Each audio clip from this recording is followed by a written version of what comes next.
নমস্কার, আবার চলে এলাম আপনাদের সাথে।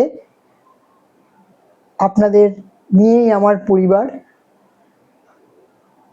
আমার এই বৃহত্তর পরিবারের জন্য একটুখানি সময় প্রত্যেক দিনই আমি দেওয়ার চেষ্টা করি। আজকেও সেই সময়টা এখন বিভিন্ন রকম আলাপ আলোচনার মাধ্যমে, আপনাদের বিভিন্ন রকম কমেন্টের মাধ্যমে আমি জানতে পারি যে আপনাদের আমার অনুষ্ঠান কেমন লাগছে। আমি প্রত্যেকের কাছে থ্যাঙ্কফুল যে তারা মন দিয়ে প্রত্যেকটা জিনিস দেখে এবং সুচিন্তিত মতামত আমার এই ভিডিওগুলোতে দেয়া হয়। ভিডিওর প্রথমেই বলে রাখি, আমার পরিবারের যারা সদস্য এবং যারা ওয়াচ করেন কিন্তু সদস্য হননি এখনো, তাদের প্রত্যেকের জন্য পরম প্রেমময় ঈশ্বরের কাছে আমার প্রার্থনা, আপনারা আপনাদের পরিবারকে নিয়ে সকলে খুব সুখে শান্তিতে বসবাস করুন এবং সকলের মনে সুখ এবং শান্তি বিরাজ করুক।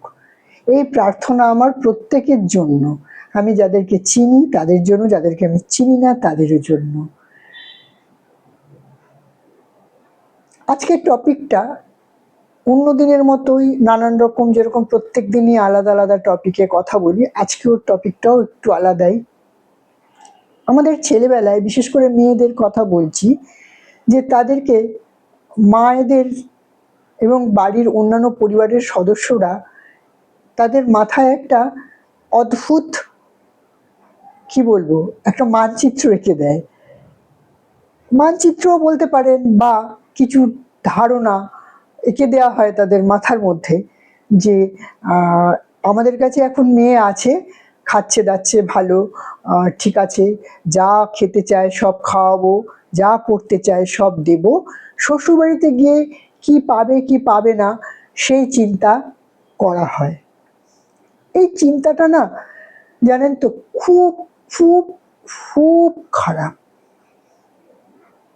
আমরা মায়েরা, আমরা আমাদের পরিবার, যে পরিবারে আমরা জন্মেছি মেয়েরা, সেই পরিবারের ঠাকুমা দিদিমা যারা যারা সকলেরই আছে, আমি বলতে পারি যে বেশিরভাগ মেয়েরই, 2-4 জন মেয়ে ছাড়া, ধরুন 95টা মেয়ে, 100টা যদি আমি মেয়ে ধরি, 95টা মেয়েকেই ছোটবেলায় শুনতে হয় যে বাপের বাড়িতে যত্ন আত্তি করতে হবে, কেননা শ্বশুর বাড়িতে গিয়ে কেমন হবে, শাশুড়ি কেমন হবে, শাশুড়ির কাছে নিশ্চয়ই মায়ের মতো ব্যবহার পাওয়া যাবে না। আমরা যে কি সর্বনাশের বীজ পুঁতি ওই সময় ওই মেয়েটির মাথায়, এবং তার ভবিষ্যতে কল্পনা আমরা কি করছি না, তার শাশুড়ি তাকে ভালো করে খেতে দেবে না, তাকে ভালো করে রাখবে না, তার ননদ তার সাথে দুর্ব্যবহার করবে, এবং যে পরিবারে যাবে সেই পরিবারের লোক ওখানে তার সেরকম কোনো মর্যাদা থাকবে না। সে যাচ্ছে, সে সেখানে কাজকর্ম করবে, সে একটা পরিবারের আছে, পরিবারের একজন কেউ। এইভাবে জানেন তো প্রোগ্রামিং করা হয় প্রত্যেকটা মেয়ে। আমি বলছি 95টা, 5 জনের, দেখুন যে কোনো জিনিসেরই তো দুটো আঙ্গিক থাকে, ওই 5 জনের কথা বলছি না, 95 জনের কথা বলছি। উল্টোটা হলে ভালো হতো, যে 95টা মেয়ের, যে 5টা মেয়ের যে প্রোগ্রামিং থাকে, যে না আমি আমার বাপের বাড়িতেও ভালো থাকবো, আমার শ্বশুর বাড়িতেও ভালো থাকবো, আমার কোথাও কোনো সমস্যা থাকবে না। সেই প্রোগ্রামিংটা অনেক বেশি অথেন্টিক এবং অনেক বেশি ভালো সেই বাচ্চাটির জন্য। আস্তে আস্তে বড় হলো, সম্বন্ধ দেখা হচ্ছে, কারোর ধরুন নিজেরাই পছন্দ করে বিয়ে করছে, কিন্তু মেয়েটির মনে, একদম মনের ভেতরে, মানে কি বলবো, সে একদম মনের মনে কোঠায় সেই ভয়টা বসে থাকে, বাবা শাশুড়ি কেমন হবে, আমার সাথে ভালো ব্যবহার করবে তো। মানে চিন্তা করুন, মানে কি পরিমাণ বিষ, পয়জন সেই বাচ্চাটার মনে দিনে দিনে দিনে দিনে বড় হয়েছে। সে যখন শ্বশুরবাড়িতে যাচ্ছে, সে কিন্তু সে কি চোখে দেখছে, সে দেখছে এই শাশুড়ি মা, এই নিশ্চয়ই আমার সাথে ভালো ব্যবহার করবে না। হ্যাঁ, যে বোন বা ধরুন দিদি যাই থাকুক সম্পর্কে, বড় বোন বা ছোট বোন, হ্যাঁ, ননদ মানে রায়বাগিনী ননদিনী, খোটা দিও না, হ্যাঁ, এরকম একটা ব্যাপার। মানে চিন্তা করতে পারেন কি ভয়ানক, মানে ম্যানিফেস্টেশন করে রেখেছে বাড়ির লোক।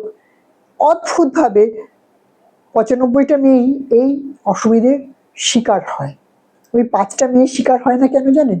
তাদের বাবা মা জানে যে আমরা যেভাবে মানুষ করছি আমাদের মেয়ে যেখানেই যাক সেভাবেই থাকবে, ভালো থাকবে, সুখে থাকবে, শান্তিতে থাকবে, ঠিকঠাক মতো খাবার পাবে, তাকে যে সংসারে যাক সেই সংসারের লোকরা তাকে রেসপেক্ট করবে।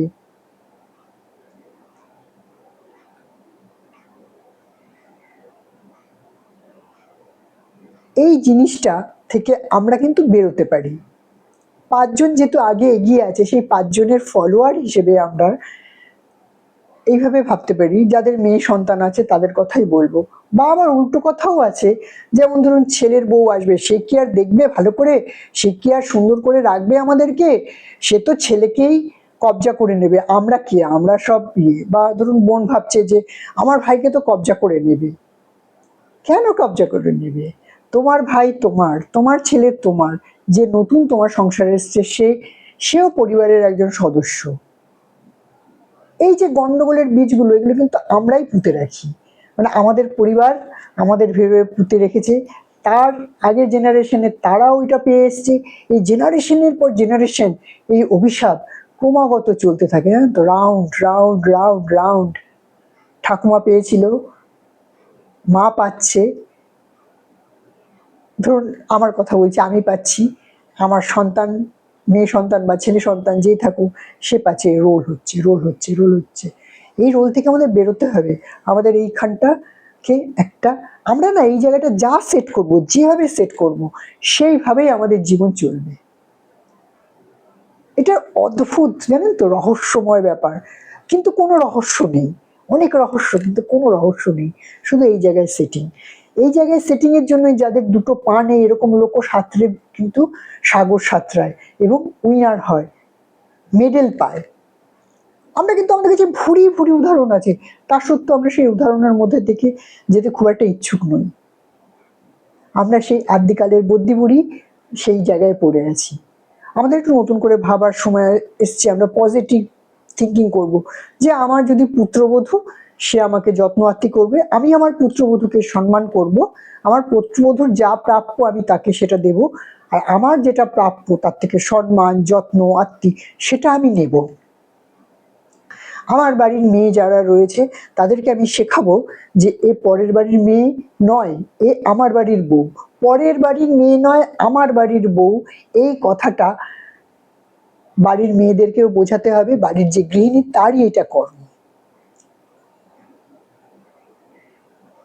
হয়তো গৃহিণী খুব উন্ডেড, তার শাশুড়ি তার সাথে প্রচন্ড খারাপ দুর্ব্যবহার করেছে, সে পেয়ে এসছে, সে সর্বক্ষণ চিন্তিত যে আমার মেয়েদের যেখানে বিয়ে দেবো সেখানে শাশুড়ি থাকবে না, সেখানে ননদ থাকবে না।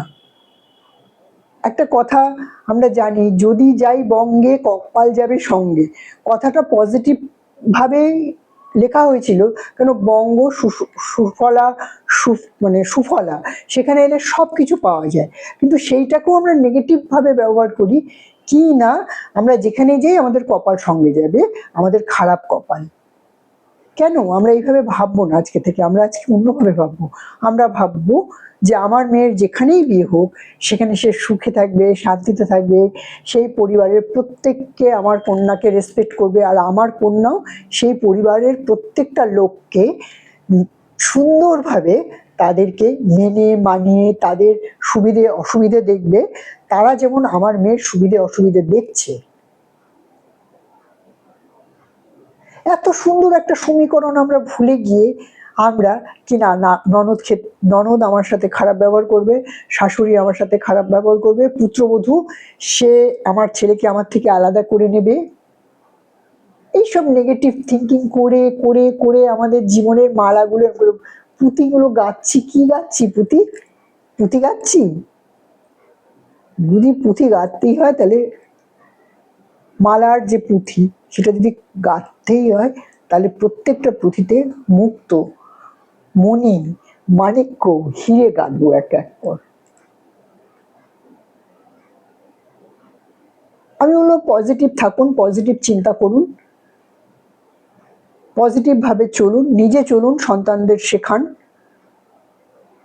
অনেক সময় এটা মা বাবার যেরকম হয় এরকম সন্তানদের ক্ষেত্রেও হয়।